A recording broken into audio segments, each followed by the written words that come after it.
Hi everyone, this is Mohammed from megaprogrammers.com, and in this video we will talk about building strings using StringBuilder and ToString. We saw in the last video how to concatenate strings together. Let's just do a recap. So string, my string equals hello, and then we added world to it. So my string plus equals world. Then we can output that to the command prompt.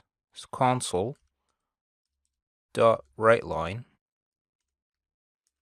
my string. And to let the window stick around, console.readline. Let's go ahead and run our program. And as you can see, hello world.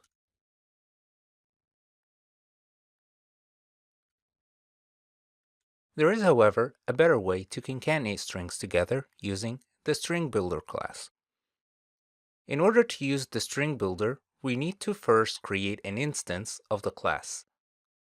Don't worry, we will discuss classes later in the course. For now, in order to instantiate an object of a class, we need to first use the class name.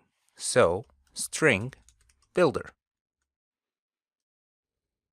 And then we give this object a name, just like naming a variable. So I'll give it SB, short for string builder. And then the equals, and then the keyword new. And then the class name again. And because it's a class, we need the open and closing brackets. And now that we have an object, we can use this object to build a string. So in order to do that, we're going to use the object SB dot and a method called append. Open brackets, double quotes, hello.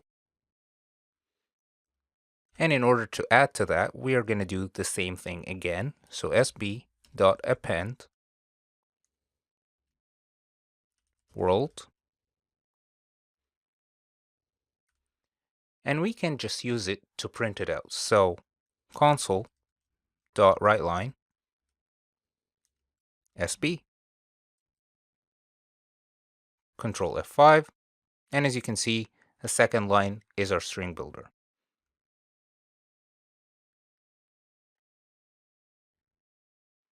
But SB is not a type string.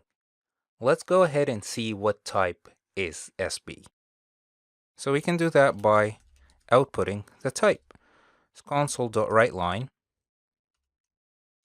sb.get type.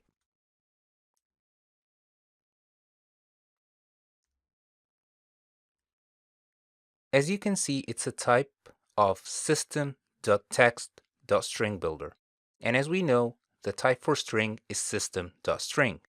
Let's try to apply one of the methods that we used in the previous video, like toUpper, for example.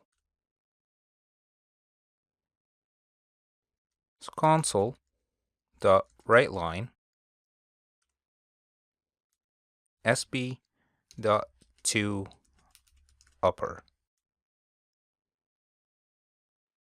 The first thing you noticed is that Visual Studio IntelliSense did not autocomplete that for me. That means the string builder doesn't contain toUpper method. And the second thing, of course, there is that line right here that tells us there is an error. So string builder doesn't contain a definition for toUpper. But what if we want to apply all those methods and properties from the last video on the string builder? We will need to be introduced to another method called ToString. This method will return a string that represents the current object of StringBuilder. So let's try to create a new variable. So we need to just comment that line out. And let's just add a comment here.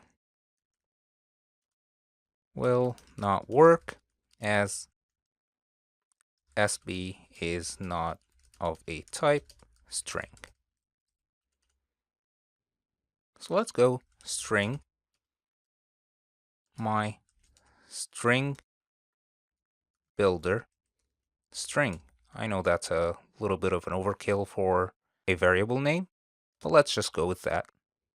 equals SB dot ToString. Right now what we did is we converted the SB to a string. So first of all, let's check the type. So console dot writeLine my string builder string dot get type.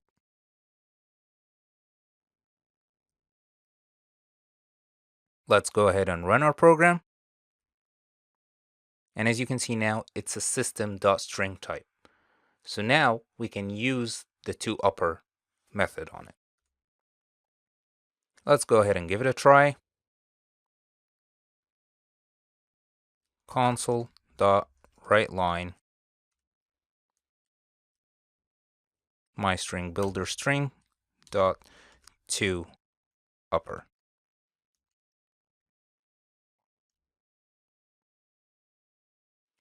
The first thing we noticed is that IntelliSense in Visual Studio was able to complete our code for us, as now the string class contains the toUpper method.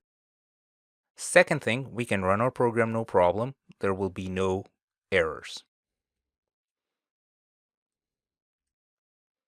So as you can see, hello world. So let's recap.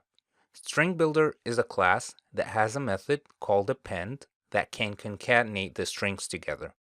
It's more efficient than appending strings together using the plus operator, as it uses less memory. We can't use any of the methods that we used in the last lesson, as they are all under the string class. So after we're done building our string, we need to convert it to string using the ToString method. Again, we will be talking about classes later in this course, so no need to worry if you couldn't grasp the concept of what is a class, what is an object, or even what is a method. We will be discussing these concepts later in the course. For now, we can just focus on that the best way to concatenate strings together is using the string builder. So that's it for this video. I hope you enjoyed it, and I will see you in the next one. Until then, happy programming!